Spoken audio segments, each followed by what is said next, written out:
खोज वर्ड में आपका स्वागत है। और खोज वर्ड में आज हम आपको बताएंगे दुनिया की सबसे बड़ी इमारत के भीतर की दुनिया कैसी होती है। इसको जानने से पहले आप हमारे चैनल को सब्सक्राइब कीजिए, लाइक कीजिए और शेयर कीजिए। तो चलिए शुरू करते हैं।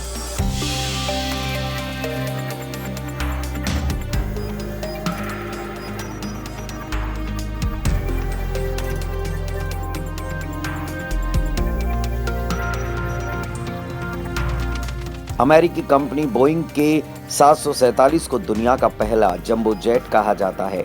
ये पहला विमान था जो एक साथ 400 या इससे अधिक लोगों को लेकर उड़ान भर सकता था।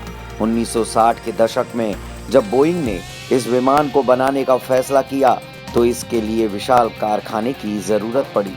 ऐसी फैक्ट्री जहां एक साथ कई जंबो जेट बनाए जा सकें और इस तरह से नींव पड़ी दुनिया की सबसे बड़ी इमारत की।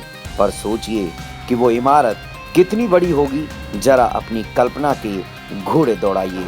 जब तक हम आपको बोइंग 747 विमान बनाने का किस्सा सुनाते हैं, कंपनी ने ये जंबो जेट बनाने पर 1967 में काम शुरू किया।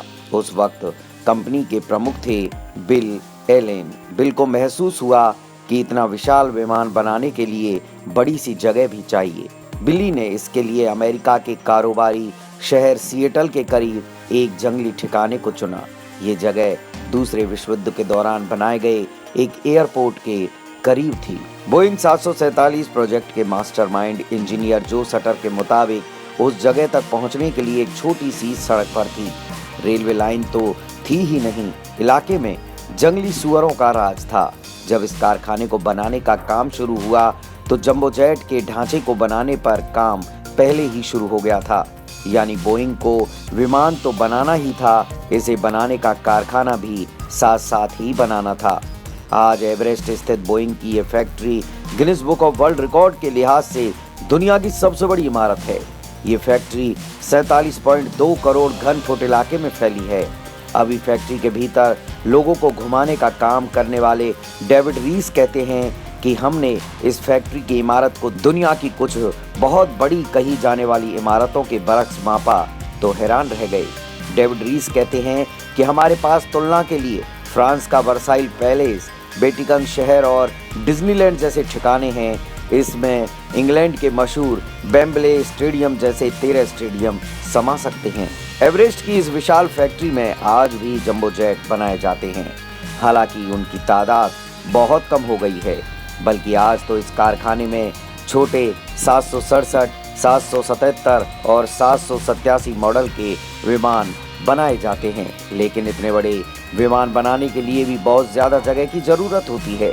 एवरेस्ट स्थित बोइंग की फैक्ट्री की प्रमुख इमारत 97.8 एकड़ में फैली हुई है। ये लंदन के मशहूर ट्रैफलगर स्क्वायर से 30 गुना से भी ज़्यादा बड़ी है। इस कारखाने की हर पाली में कम से कम 10,000 लोग काम करते हैं। दिन भर में यहाँ 3 शिफ्ट में काम होता है। तीनों पालियों को मिला लें तो यहाँ ऑस्ट्रेलिया के छोटे से शहर एलिस स्प्रिंग्स के बराबर आबादी होती है। एवरेस्ट स्थित बोइंग की फैक्ट्री की विशालता का अंदाजा आप इस बात से लगा सकते हैं कि यहाँ अंदर ही एक जगह से दूसरी जगह जाने के लिए 1300 साइकिलें रखी गई हैं। कारखाने का अपना फायर स्टेशन है। यहाँ काम करने वालों के लिए कई कैफे और रेस्टोरेंट हैं। साथ ही एक अस्पताल भी है। कारखाने में अनगिनत क्रेनें लगी हुई हैं जो भारी कलपुर्जे और सामान उठाकर सही जगह रखने और पहुंचाने का काम करती हैं। अगर आपको बोइंग की इस फैक्ट्री में घूमना है तो आपको यहाँ कई शर्तों का पालन करना होगा, जैसे कि यहाँ घूमने के लिए खास जूते पहनने होंगे। महिला हो या पुरुष, किसी को भी अपने जूते पहनने की इजाजत नहीं है। आपको यहाँ आने पर खास ऐनक दी जाएगी। भले ही आप चश्मा लगाते हो, पर आपको ये ऐनक ही पहननी होगी। मजे की बात यह है कि इतने बड़े कारखाने में एक भी एयर कंडीशनर नहीं लगा है। गर्मियों के दिन में यहाँ बहुत गर्मी पड़ने लगती है तो फैक्ट्री के विशाल दरवाजे खोल दिए जाते हैं ताकि ठंडी हवा आ सके। वहीं सर्दियों में यहाँ जलने वाले 10 लाख से ज़्यादा बल्ब गर्माहट पहुँचाते हैं। सर्दी में यहाँ पर केवल एक स्वेटर या हल्का जैकेट पहनकर काम चल सकता है।